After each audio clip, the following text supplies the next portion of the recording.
வணக்கம் தலைமைகளே. இன்றைக்கு ஜூலை மாதம் 6ஆம் தேதி திங்கட்கிழமை. ஸ்லாவா உக்ரைனி, உக்ரைனுக்கே மகிமை. இந்த வார்த்தையை சொல்வதற்கு நிச்சயமாக நான் மிகவும் பெருமைப்படுகிறேன். தொடர்ச்சியாக 5வது ஆண்டாக சின்னம் சிறு நாடான உக்ரைன் புட்டின் என்ற சர்வாதிகாரி, புட்டின் என்ற மகா மடையனால் தாக்குதலுக்குள்ளாகி தன்னை தற்காத்து கொள்ள போராடுகிறது. அந்த தேசத்தோடு இணைந்து நிற்பது என் கடமை என்று கருதுகிறேன். அநேகர் சொல்றீங்க ரஷ்யா நட்பு நாடு அப்படின்னு. நட்பு நாடு என்பது ரஷ்யா அல்ல, USSR, ஒருங்கிணைந்த சோவியத் ஒன்றியம். அன்றைக்கு அந்த நாட்டுக்குள்ள உக்ரைனும் இருந்துச்சு என்றாலுமே இன்னைக்குமே ரஷ்யா ஓரளவுக்கு நட்பு நாடு என்றாலுமே நட்பு நாடு என்பதற்காக ஒரு தன்னை விட சிறிய நாட்டிடம் சண்டையிடுவது மிகவும் தவறான விஷயம். ஆதரிக்கவே முடியாது.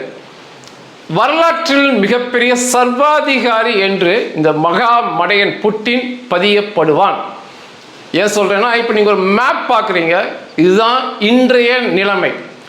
வெள்ளை கலர்ல வெண்மை நிறத்தில் தெரிவது எல்லாமே உக்ரைன், அதாவது சுதந்திரமான உக்ரைன், பிடிபடாத உக்ரைன். பிங்க் கலரில் தெரிவது ரஷ்யா உக்ரைனை பிடித்த பகுதி. அந்த பிங்க் கலர்லேயே கோடுகளாக தெரியும். அந்த பகுதி இந்த சண்டைக்கு முன்னாலான சண்டையில் ரஷ்யா ஆக்கிரமிப்பு செய்த பகுதி. இந்த இடங்களை பிடிப்பதற்காக ரஷ்யாவுடைய இராணுவ வீரர்கள் 6,29,000 பேர் களப்பலி ஆயிருக்காங்க.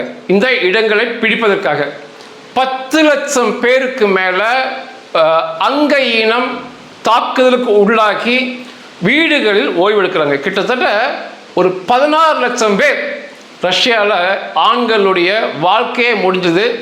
பெண்கள், அந்த குடும்பத்து பெண்கள், தாய் தந்தை நிலை மிக பரிதாபம்.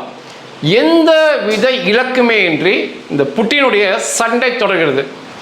ஏன் மடையன் முட்டாளம் சொல்றேன்னா, இந்த வேகத்தில் ரஷ்யா சண்டை போட்டால், அதாவது இன்னைக்கு அவங்க சண்டை போடுறது ஒரு வேகம் இருக்கு. ரஷ்யாவுக்கு உக்ரைனுக்கு நடக்கிற சண்டை, ரஷ்யா அந்த பகுதியை பிடிப்பதில் ஒரு வேகம் இருக்கு.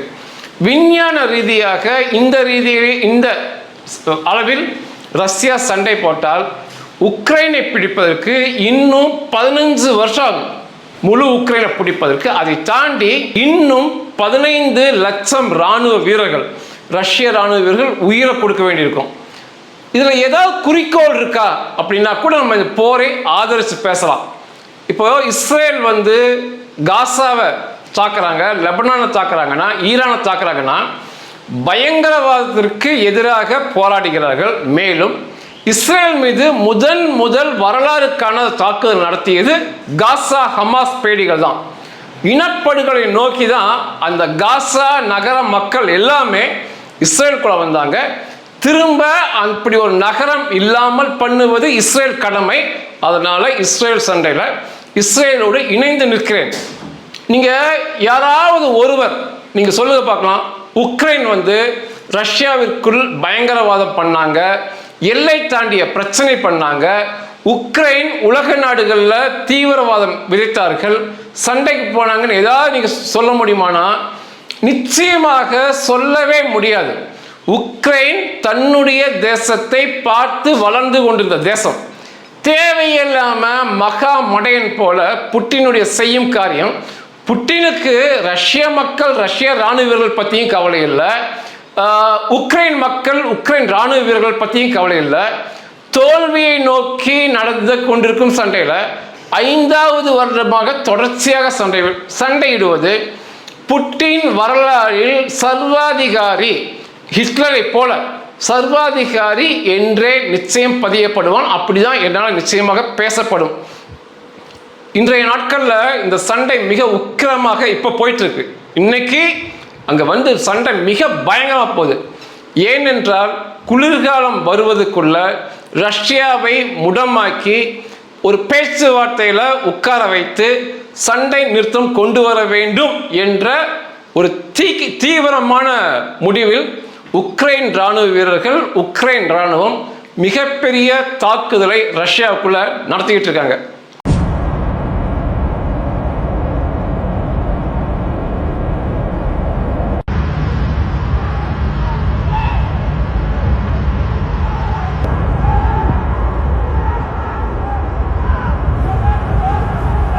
இன்றைக்கு ரஷ்யா முழு ரஷ்யாவிலுமே எரிபொருள் பற்றாக்குறை, பெட்ரோல் பற்றாக்குறையால் அந்த தேசம் நகர முடியாமல் அந்த மக்கள் மிகப்பெரிய ஆத்திரத்தின் உச்சியில் போயிட்டு இருக்காங்க. இதுதான் உக்ரைனுக்கு தேவையும் கூட. மிகப்பெரிய தாக்குதல் ரஷ்யா தலைநகருக்குள்ள நடக்கப்படுது. அந்த ஆத்திரத்தில், அந்த வெறியில சென்ற வாரம் முழுவதுமே உக்ரைனை நோக்கி ரஷ்யாவின் தாக்குதல் பதிலடி தாக்குதல் அதைவிட பெரிதாக இருந்துச்சு. சென்ற வாரம் மட்டும் 2200 ட்ரோன்கள் மற்றும் 1730 குண்டுகள், வெடிகுண்டுகள், 106 ஏவுகணைகள் ரஷ்யாவிடமிருந்து உக்ரைனை நோக்கி வந்திருக்கு. இதில் 90% நடுவானில் மறிக்கப்பட்டு அழிக்கப்பட்டிருக்கு. 10% உக்ரைனுக்குள்ள தாக்குதலை நடத்தியிருக்கு. இன்று அதிகாலை திங்கட்கிழமை, நான் அதனால தான் பேசவே இந்த பதிவை பேசணும்னு நினச்சேன். இன்று அதிகாலை உக்ரைன் தலைநகருக்குள்ள ரஷ்யாவின் ஏவுகணை தாக்குதலில் 11 பேர் கொல்லப்பட்டிருக்காங்க. நீங்கள் அந்த கட்டடத்தை பார்த்தீங்கன்னா தெரியும், இராணுவத்திற்கும் அந்த கட்டடத்துக்கும் எந்த வித சம்மதமே இல்லை. உக்ரைன் பொதுமக்கள் வாழும் கட்டிடம் தாக்கப்பட்டு இன்னைக்கு அதிகாலையில் 11 பேர் கொல்லப்பட்டிருக்காங்க. இந்த சென்ற வாரம் ரஷ்யா நடத்திய தாக்குதலில் தாக்கப்பட்டது அனைத்துமே உக்ரைனுடைய பொதுமக்கள் வாழும் கட்டிடமே ஒழிய ஒன்றை கூட ஒரு இராணுவ நிலையமோ அல்ல அதை சார்ந்த இடங்களையோ ரஷ்யா தாக்கவே இல்லை. கண்மூடித்தனமாக ஏவுகணைகளை அனுப்புவது ரஷ்யாவுடைய அந்த சர்வாதிகாரி புட்டினுடைய வேலையா போச்சு. அந்த வீரமான உக்ரைன் மக்கள் இன்னைக்கு வீடுகளில் தங்க பயப்பட்டு பாதுகாப்பான இடங்கள், இப்படி சொல்லப்போனால் இந்த மெட்ரோ ரயில்வே ஸ்டேஷன், பாதாளத்தில் செயல்படும் ரயில் நிலையங்கள், மேலும் சுரங்க நடைபாதை, இதை போல எங்கெல்லாம் சற்று பாதுகாப்பாக இருக்கிறதோ அந்த இடங்களில் குழந்தைகளோடு தங்குவது மிகவும் மனதுக்கு வருத்தத்தை தருது. அதை தாண்டி உக்ரைனில் என்ன சொல்றாங்கன்னா, ஒரு நபர் யோசித்து பார்க்கும்போது அவருடைய குடும்பம் அல்லது நெருக்கமான இடத்துல ஒருவர் இந்த சண்டையில் கொல்லப்பட்டிருக்கார் அல்லது காயப்பட்டிருக்கார். அப்படிதான் உக்ரைன் மக்கள் தங்கள் சுதந்திரத்தை காத்து கொள்ள உயிரை கொடுத்து போராடிட்டு இருக்காங்க. ரஷ்யா ஆக்கிரமிப்பு செய்ய போராடுகிறது. இத்தனைக்குமே உலகத்திலேயே மிக பெரிய தேசம், எல்லைகளில் மிகப்பெரிய தேசம், உலகத்தில் முதலாவது ரஷ்யா தான். அவ்வளோ பெரிய நாடு அந்த சின்னம் சிறு நாடான உக்ரைனை ஆக்கிரமிப்பு செய்ய நினைப்பது உண்மையாகவே வெட்கக்கேடான விஷயம். அதை தாண்டி உக்ரைன் தன்னுடைய சுதந்திரத்தை காத்துக்கொள்ள, தன்னுடைய எதிர்கால சந்ததிகள் சுதந்திரமாக வாழ போராடுகிறது. ரஷ்யாவை ஆதரித்து பேசுவது ஒருவித அடிமை சிந்தனை, இரண்டாவது அடிமை சிந்தனை உடன் மேட்டிமை சிந்தனை. இந்த இரண்டும் இருக்கும் நபரால் மட்டுமே ரஷ்யாவை ஆதரித்து பேச முடியும். ரஷ்யா சொல்லும் குற்றச்சாட்டுலாம் ஏற்றுக்கொள்ள முடியவே முடியாது. உக்ரைன் நேட்டோ கூட சேர்றாங்க அல்லது உக்ரைன் யூரோப்பிய ஒன்றியத்தோடு சேர்றாங்கன்னு சொல்லும் காரணங்கள்லாம் ஏற்றுக்கொள்ள முடியாது. இன்னைக்கு நமது பாரத தேசம், நம்ம எல்லை அண்டை தேசமான இலங்கை பல்வேறு கூட்டணிகளில் அங்கம் வகிக்கிறது. அதை தாண்டி சீனாவின் அணு ஆயுத கப்பல் கூட இலங்கை துறைமுகத்தில் நின்றுருக்கு. அதே போல பாகிஸ்தான் அமெரிக்காவிற்கு அடிமையாகவே தொடர்ச்சியாக சுதந்திரம் வாங்கிய காலத்தில் தான் இருக்காங்க. அமெரிக்காட்ட ஆயுதம் வாங்குறாங்க. பல்வேறு அமைப்புகளில் கூட்டணிகளில் அங்கம் வகிக்கிறாங்க. பங்களாதேஷும் அதே தான், அமெரிக்கா அடிமை மனநிலையில் தான் பங்களாதேஷ் இருக்காங்க, ஆயுதம் பெறுகிறார்கள். பல்வேறு நாடுகள் அமைத்துள்ள கூட்டணியில் அங்கம் வகிக்கிறாங்க பங்களாதேஷ். அதுக்காக நம்ம போய் இந்த நாடுகளை தாக்கிக்கிட்டா இருக்கோம், அதெல்லாம் கிடையாது. அதாவது அவர்கள் இறையாண்மைக்குட்பட்ட விஷயம், அந்த எல்லைக்குட்பட்ட விஷயம். இப்படிதான் அந்த உக்ரைனை பார்க்கணும். உக்ரைன் ஐரோப்பிய ஒன்றியத்தோடு சேருவது, அந்த நாட்டை வளப்படுத்துவது, பலப்படுத்துவது எல்லாமே உக்ரைனை சார்ந்த விஷயம். இதெல்லாம் ஒரு காரணம் என்று சொல்லி இந்த மூடம் புட்டினுடைய சண்டை ஏற்றுக்கொள்ள முடியாத ஒன்று. சர்வதேச அரங்கில் இந்த அவமானம் தாங்காமல் சர்வாதிகாரி புட்டின் மூலமாக எண்ணற்ற ஏவுகணைகள், ட்ரோன்கள் உக்ரைனை நோக்கி வரலாம். அதனால உக்ரைன் மக்கள் மிக பாதுகாப்பான இடங்களில் தங்கிக் கொள்ளுங்கள். உக்ரைனுடைய பொதுமக்களின் மரணம் புட்டினுக்கு மிகுந்த சந்தோஷத்தை கொடுக்கும், இன்னும் எண்ணற்ற தாக்குதலில் ஈடுபடலாம்னு சொல்லி ஜெலன்ஸ்கி நேற்று அறிவிப்பு கொடுத்திருக்காரு. சென்ற வாரத்தில் ஜெலன்ஸ்கி உக்ரைன் கடற்படை வீரர்களுடைய குழந்தைகளை சந்தித்து பேசி நிகழ்வை பார்த்தேன். ஒரு சின்ன பையன், அந்த சின்ன குழந்தைகள் அவர்கள் ஓவியம் வரைந்ததை கண்காட்சியை வச்சுருந்தாங்க. அது பார்க்கும்போது உண்மையாக எனக்கு நெகிழ்ச்சியாக இருந்தது. இந்த சிறிய பிள்ளைகள் சுதந்திரமான தேசத்தில் வாழ வேண்டுமே தவிர ரஷ்யாவின் ஆக்கிரமிப்புக்கு ஒருபோதும் அடிபணியக்கூடிய கூடாது.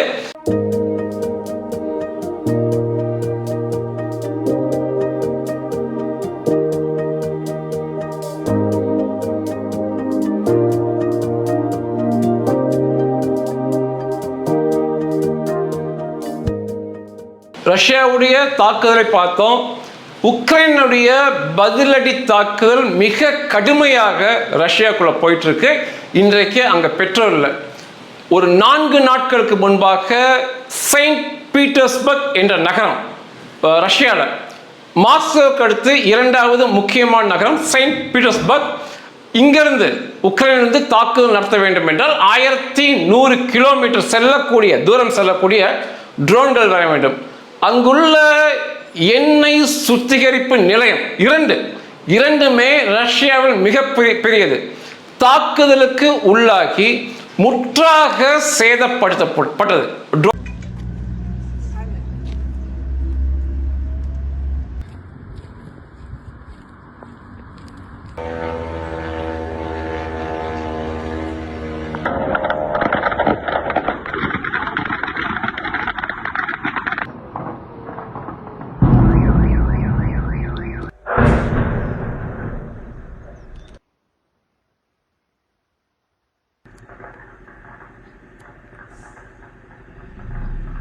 ஏன் தொடர்ச்சியா இந்த எண்ணெய் வளங்கள், கச்சா எண்ணெய் வளங்கள், எண்ணெய் சுத்திகரிப்பு நிலையங்களை குறிவைக்கிறாங்க அப்படின்னா, ஒரு தேசம் நகர வேண்டும், அந்த மக்கள் நகர வேண்டும் என்றால் பெட்ரோல் டீசல் நிச்சயம் அவசியம். ஒன்று. இரண்டாவது, அந்த நாட்டு இராணுவம் முன்னேற வேண்டும் என்றாலும் பெட்ரோல் டீசல் அவசியம்.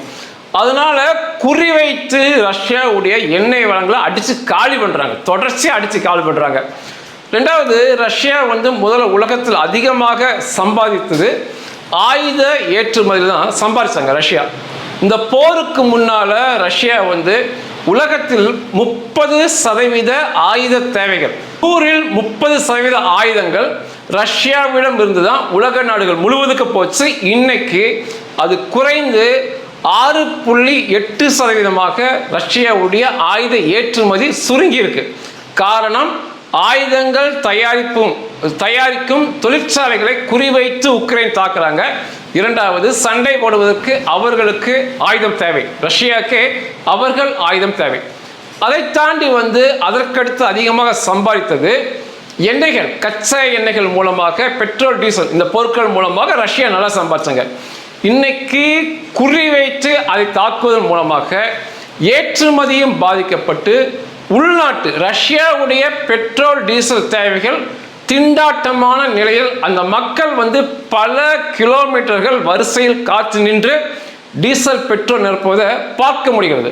இதற்கு முன்னால் ரஷ்யாவில் மாஸ்கோ, தலைநகர் மாஸ்கோவை தாக்கி காமிச்சாங்க எண்ணெய் வளங்களை.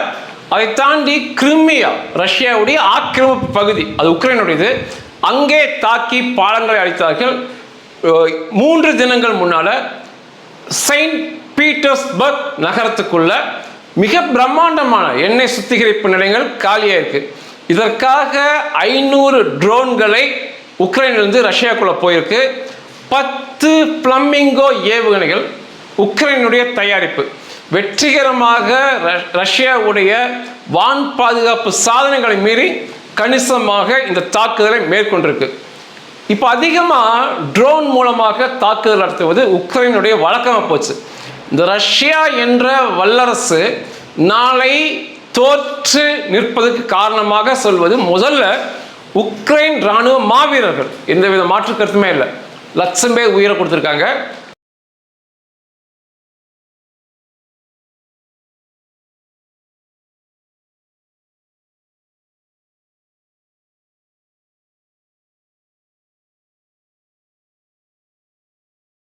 அதற்கடுத்து பார்க்கப்படுது ட்ரோன் தான். உக்ரைனுடைய ட்ரோன் தான் ரஷ்யாவுடைய இந்த படுதோல்விக்கு காரணம். இந்த வான் பாதுகாப்பு சாதனங்கள், ரேடார்கள் எல்லாமே எப்படி செஞ்சாங்கன்னா, அன்றைக்கு வந்து இந்த ட்ரோன் என்ற எண்ணமே இராணுவ ரீதியாக இல்லை. மிக பிரம்மாண்டமான போர் விமானங்கள், அதை தாண்டிய விமானங்கள், ஹெலிகாப்டர்கள், ஏவுகணைகள், பெரிய ஏவுகணைகள், ராக்கெட்டுகளை கண்டுபிடிக்கும் வண்ணமாக, தாக்கும் வண்ணமாக இந்த ரேடார் வான் பாதுகாப்பு சாதனம் அமைப்பிருச்சு. ஆனால் இந்த ட்ரோன் என்பது மிக சிறியதாக இருக்கு, மிக வேகமாக செல்லக்கூடியதாக இருக்கு. ஒரு தாக்குதலுமே படக்கூடாத இடத்துல பட்டால் மிகப்பெரிய சேதம் அந்த நாட்டுக்கு வந்துடுது. இந்த எண்ணெய் கட்டுமானங்கள்லாம் அப்படிதான். ஒரு ட்ரோன் மூலமாக சரியான இடத்துல இந்த எண்ணெய் சுத்திகரிப்பு நிலையத்தை தாக்குனாங்கன்னா மொத்தமாக பற்றி எரிவது நிச்சயம்.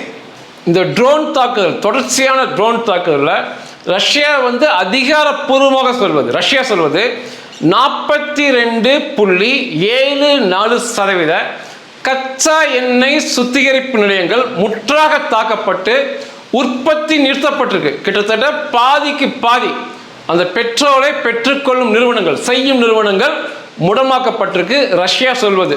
ஆனால் உலக நாடுகள் என்ன சொல்றாங்கன்னா 68% கச்சா எண்ணெய் சுத்திகரிப்பு செய்யும் ரஷ்யாவுடைய கட்டுமானங்கள் முற்றாக அழிக்கப்பட்டிருக்கு அப்படின்னு சொல்றாங்க. அதை தாண்டி சென்ற ஜூன் மாதம் மட்டுமே 8 கச்சா எண்ணெய் சுத்திகரிப்பு நிலையங்கள் பிரம்மாண்டமானது அழிக்கப்பட்டிருக்கு ரஷ்யாவுக்குள்ள. 60 எண்ணெய் சேமிப்பு கிடங்குகள், இந்த சுத்தப்படுத்தப்பட்ட பெட்ரோலை சேர்த்து வைக்கும் 60 பிரம்மாண்ட எண்ணெய் கிடங்குகள் எரிக்கப்பட்டிருக்கு. மிகப்பெரிய தாக்குதல் போயிட்டு இருக்கு. நீண்ட வரிசையில் நின்று தான் இன்னைக்கு பெட்ரோல்கள் பிடிக்கிறாங்க காருக்கு. நான் ஏற்கனவே சொன்னேன், ரஷ்யா பெரிய தேசம், நீண்ட தூரம் பயணம் செல்வதால் அதிக பெட்ரோல் தேவைப்படும் ரஷ்யாவுக்கு. இன்னைக்கெல்லாம் வந்து பெட்ரோல் பங்கு கருகில் கழிவறைகள், தற்காலிக கழிவறை வச்சிருக்காங்க ரஷ்யாவில். அந்த அளவுக்கு மக்கள் அங்கே காத்து கிடக்கும் சூழல் இருக்கு. ஏன் தற்சமயம் உக்ரைன் இப்படி வந்து இந்த எண்ணெய் கிடங்குகளை அழிக்கிறாங்க அப்படின்னா, ரஷ்ய மக்கள் பாதிப்படைய வேண்டும் என்று இப்ப சொல்றாங்க. ரஷ்ய மக்கள் வந்து நேரடியாக பாதிக்கப்பட வேண்டும். பெட்ரோல் இல்லாட்டி தான் வாகனங்கள் நகராது, அவர்களால் எங்குமே செல்ல முடியாது, மிகப்பெரிய பிரச்சனையா இருக்கும்.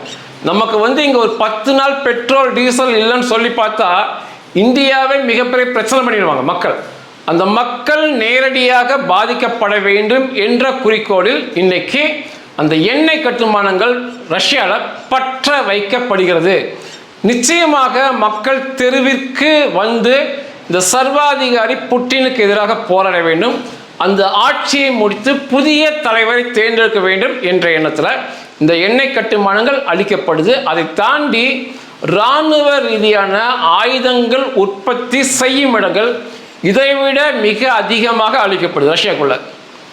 எப்பொழுதுமே நிச்சயமாக சண்டை போடுவதற்கு முன்னால நம்முடைய தகுதியை, பலத்தை தெரிந்து கொள்ள வேண்டும். அல்லது சண்டை நடக்கும்போது கூட நம்மால் வெற்றி பெற முடியாது என்று தெரியும் போது பின்வாங்குவது, சரணடைவது தான் மிகப்பெரிய புத்திசாலித்தனமான காரியமாக அமையும்.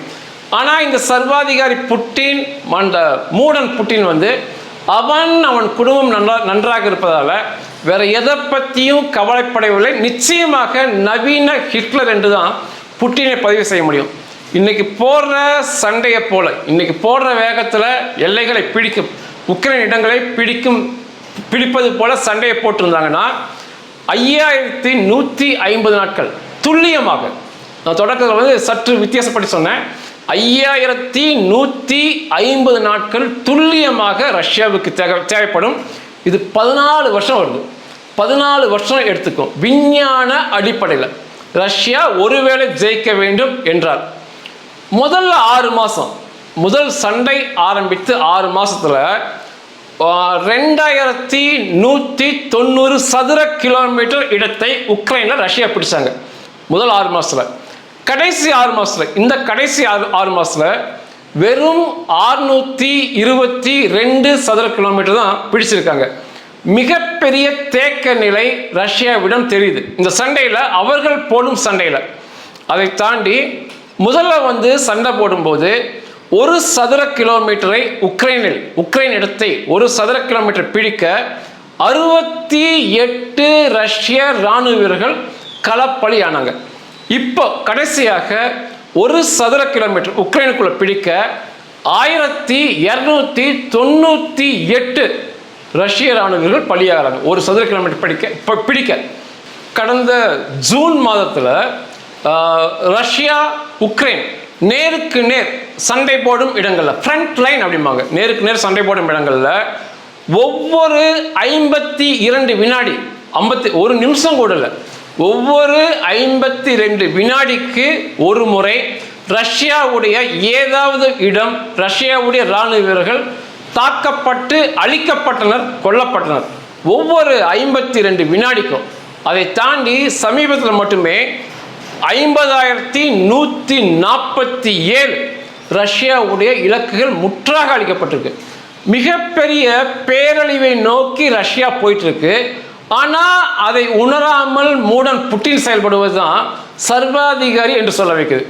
நிறைய பேர் சொல்றீங்க அணுகுண்டுகள் போட்டுருவான் புட்டின் அப்படின்னா, அதே திருப்பி போடுவாங்க. உக்ரைனும் திரும்ப அணுகுண்டுகளை போடுவாங்க. அணுகுண்டுகளை செய்து காட்டி எங்களிடம் அணுகுண்டு இருக்குன்னு சொல்லி நிரூபிப்பது வேற. இஸ்ரேல் இன்றைக்கு வரைக்கும் அணுகுண்டுகளை சோதனை செய்து காட்டி உலகத்துக்கு நிரூபிக்கல இஸ்ரேலும் அணுகுண்டு இருக்குன்னு சொல்லி. ஆனால் இன்னைக்கு 1000 அணுகுண்டுகள் வரைக்கும் இஸ்ரேலுக்குள் இருக்கலாம், 400 1000 அணுகுண்டுகள் இஸ்ரேலுக்குள் இருக்கலாம் என்று நம்பப்படுது. இஸ்ரேலை தாண்டி அணுகுண்டுகள் செய்வதற்கு மூலப்பொருள் அந்த யுரேனியம், பிற பொருட்கள் உக்ரைனில் கொட்டி கிடக்குது. அதனால ரஷ்யா அணுகுண்டு போட்டாங்கன்னா பல மடங்கு திரும்ப உக்ரைனும் போடுவாங்க. அதனால மரண எண்ணிக்கை இந்த சிறிய பகுதியை பிடிப்பதற்காக ரஷ்ய இராணுவ வீரர்கள் குறைந்தபட்சமாக சொல்வது 4,50,000 பேர் கொல்லப்பட்டிருக்காங்க உக்ரைனுக்குள்ள. குறைந்தது சொல்றது. அதிகபட்சமாக சொல்லும் போது 6,20,000 பேர் ரஷ்ய இராணுவ வீரர்கள் இந்த இடத்துல கொல்லப்பட்டிருக்காங்க. அதை தாண்டி 10 லட்சத்துக்கு மேற்பட்ட ரஷ்ய இராணுவ வீரர்கள் அங்கீனமானாங்க, முடமாக்கப்பட்டிருக்காங்க. வெளியே வர முடியாத அளவுக்கு வீட்டுக்குள் காயத்தால் அவதிப்படுறாங்க. உக்ரைன் தரப்பில் பார்த்தீங்கன்னா குறைந்தபட்சமாக உக்ரைன் சொல்வது 1,25,000 உக்ரைன் இராணுவ வீரர்கள் அந்த தங்கள் சுதந்திரத்தை தற்காத்து கொள்ள பலியாயிருக்காங்க. அதிகபட்சமாக 1,50,000 உக்ரைன் இராணுவ வீரர்கள் பலியாயிருக்கலாம் என்று சொல்லுவாங்க. 6 லட்சம் உக்ரைன் இராணுவ வீரர்கள் காயப்பட்டிருக்கிறார்கள், அங்கீனம் அடைஞ்சிருக்காங்க. நீங்க பார்க்குற மேப், இப்போ கடைசியாக நான் எடுத்த மேப், இந்த சிறிய பகுதியை பிடிக்கத்தான் ரஷ்யா தன்னுடைய இத்தனை இராணுவ வீரர்கள் இருந்திருக்கு. மீதமுள்ள உள்ள பகுதிகளை பிடிப்பது என்பது இன்றைய நிலைக்கு சாத்தியம் மற்ற செயல். ரஷ்யாவுக்கு அணுகுண்டு எடுத்தாலும் முடியாது, திரும்ப உக்ரைன் அணுகுண்டு போடுவாங்க. இந்த சண்டை போடும் வேகத்தில் இந்த உக்ரைனை பிடிக்கவே முடியாது. 14 வருஷம் ஆவது வேறு, 15 லட்சம் இராணுவ வீரர்கள், ரஷ்ய இராணுவ வீரர்கள் மரணமடைவது வேறு. அதை தாண்டி நிச்சயமாக பிடிக்க முடியாது. காரணமற்று ஒரு சண்டை போடுவதால் வெற்றி கிடைக்காது நிச்சயமாக. அது ஒன்று. உக்ரைனை எவ்வளோ நாளும் பாராட்டலாம். ஏன்னா இவ்வளோ பெரிய நாடு சண்டைக்கு வராங்க சொல்லும் போதே சரணடைஞ்சிருப்பாங்க. பொதுவாக இன்னொரு நாடு இவ்வளோ பெரிய நாடு சண்டைக்கு வரும்போதே சண்டை வேண்டாம், சொல்வது எல்லாம் கேட்டுக்கொள்கிறோம் என்ற மனநிலை தான் போவாங்க. ஆனாலுமே சிறிய நாடாக இருந்தாலும் உறுதியோடு போராடிய உக்ரைன் நிச்சயமாக பாராட்டத்தக்கது. அதை தாண்டி உக்ரைன் இராணுவ வீரர்கள் 1,25,000 பேர் பலியானாலுமே உலகத்திற்கு ஒரு நல்ல முன்மாதிரியை அவங்க எடுத்து கொடுத்துருக்காங்க. தன்னம்பிக்கையோடு போராடும் போது, சுதந்திர வேட்கையுடன் போராடும் போது எத்தகைய வல்லரசையும் முறியடிக்கலாம் என்று அவர்கள் காட்டியிருக்காங்க. அதனால தான் நான் தொடக்கத்தில் சொன்னேன், இன்றைக்கு அடிமைத்தனத்தை விரும்பாதவர்கள், ஆதிக்கத்தை எதிர்த்து போராடுபவர்கள் சொல்லும் முக்கியமான வார்த்தையாக உலகளவில் இந்த வார்த்தை பிரபலமாக இருக்கிறது. அதை சொல்வதில் நான் பெருமை அடைகிறேன். ஸ்லாவா உக்ரைனே, உக்ரைனுக்கே மகிமை. நன்றிகள்.